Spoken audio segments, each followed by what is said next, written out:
So lesson 3.5 here, we're going to look at soil.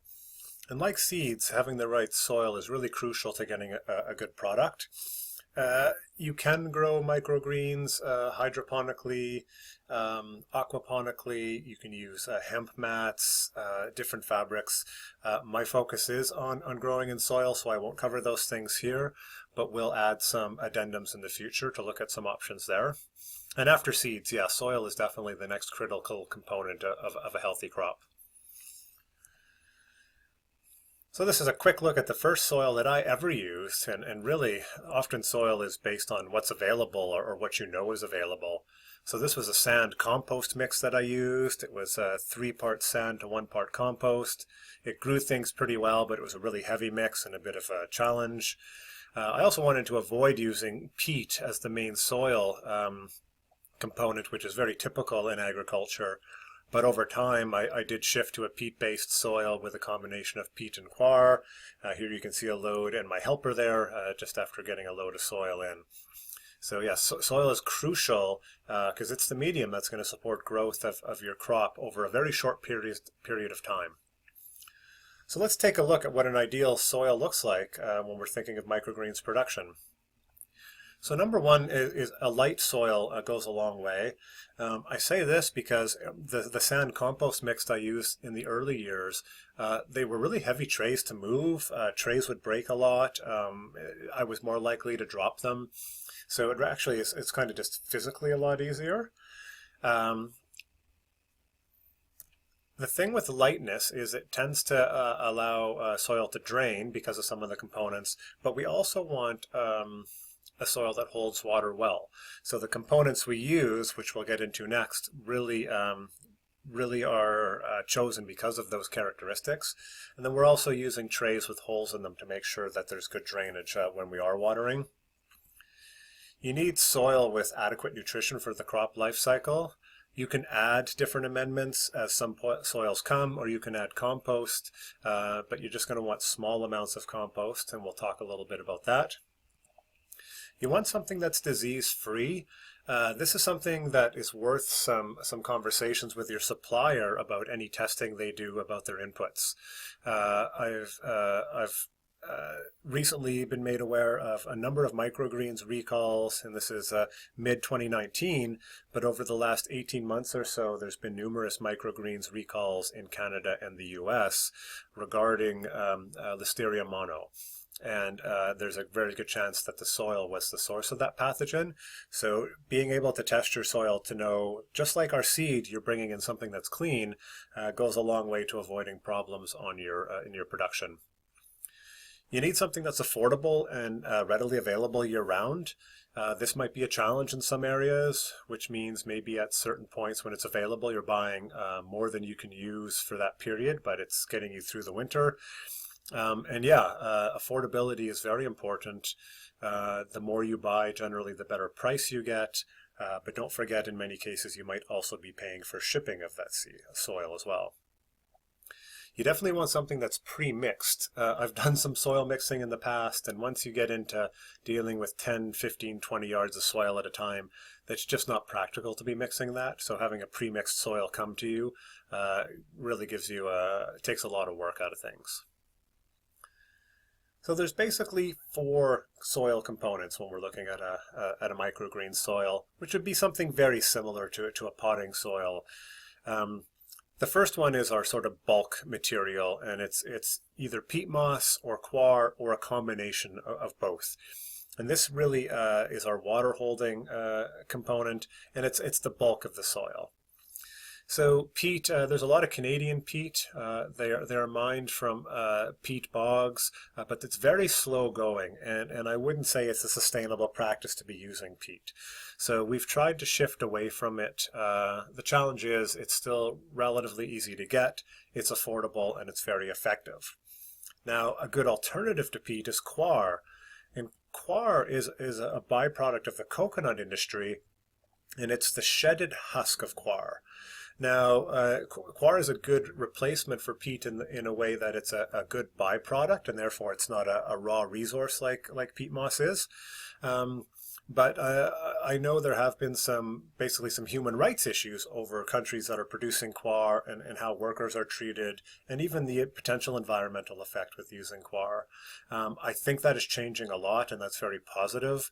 But in this case, we're also importing the coir from overseas in most cases. So, each one of these things comes from there's components to both that are positive, and there's components of each that are a challenge. So I think this will be something to look at in the future, is what is an alternative to these that's renewable, has a very little ecological or social impact, and still grows a good product.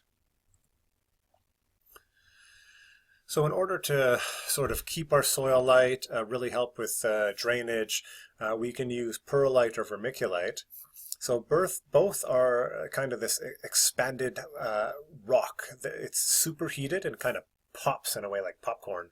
And they're very similar, though vermiculite will hold water a little better, and has a higher cation exchange capacity, which is really the ability to hold and release nutrients for plant use. So you could do a combination of both, but I find both are very effective in lightening the soil and improving drainage.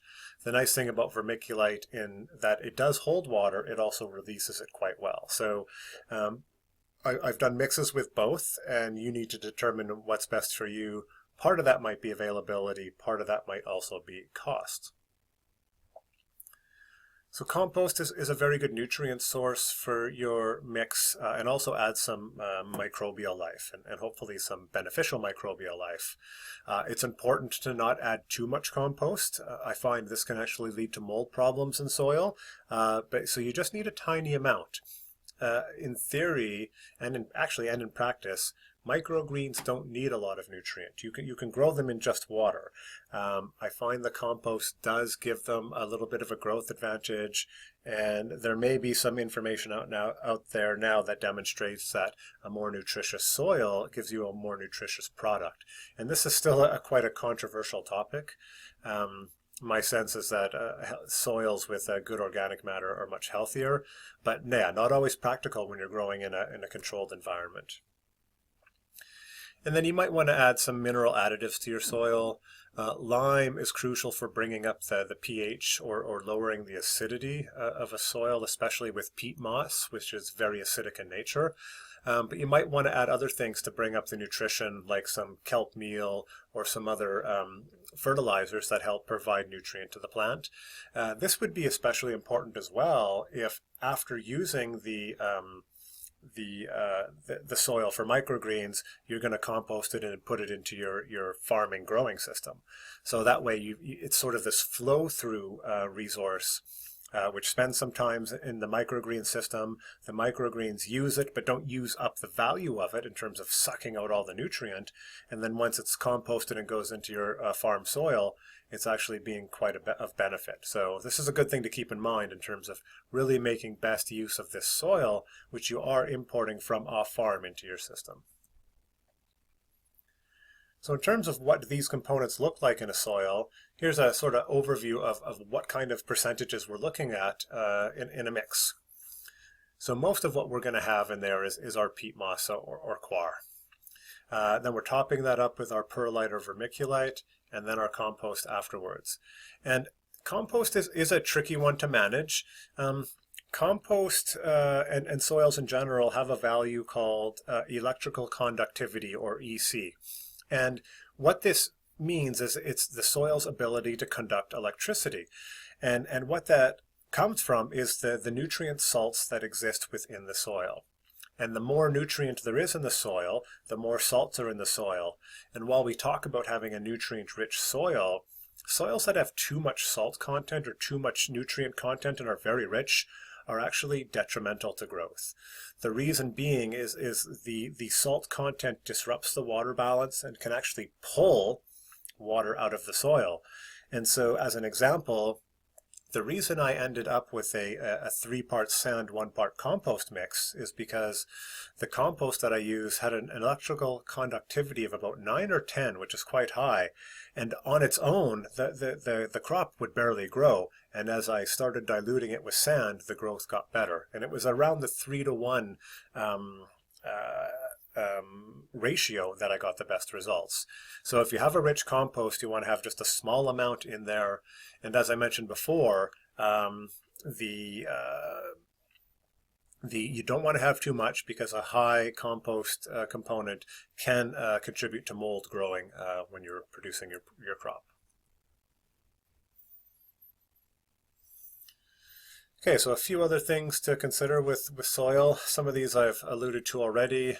Definitely do your best to bulk purchase. This really brings your price down. Even though you're paying transport fees, it'll be way quicker than buying in like small bales, for example. Way more affordable. You need storage for your soil. If you're bringing it in 15, 20 or more yards at a time, you need space for that soil. And you need space for the compost that's going to be produced after those trays have been grown and the soil then leaves the system. So that's really crucial to have that space. It ends up taking a very big chunk of our production space. You also need to consider moisture. Here on the coast of British Columbia, we get a lot of rain in the winter, so we need to make sure our soil pile is covered so it doesn't get saturated. We also need to protect our soil from pests. This soil mix, besides being very good for microgreens, is also very good nesting space for rodents.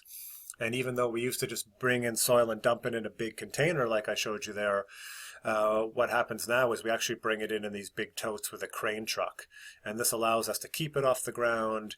And yeah, it actually keeps rodents out really well. So it's really helped solve that problem. It's a bit of a cost for the totes, but we are looking at some options for that. And yeah, with the pests there, we're doing some monitoring to make sure that we're not seeing any issues get out of control. So that's a good overview of soil there. Hopefully that gives you some insights in terms of what you need to do, but sometimes the challenge is just knowing what's available in your area and how to get it to your farm site.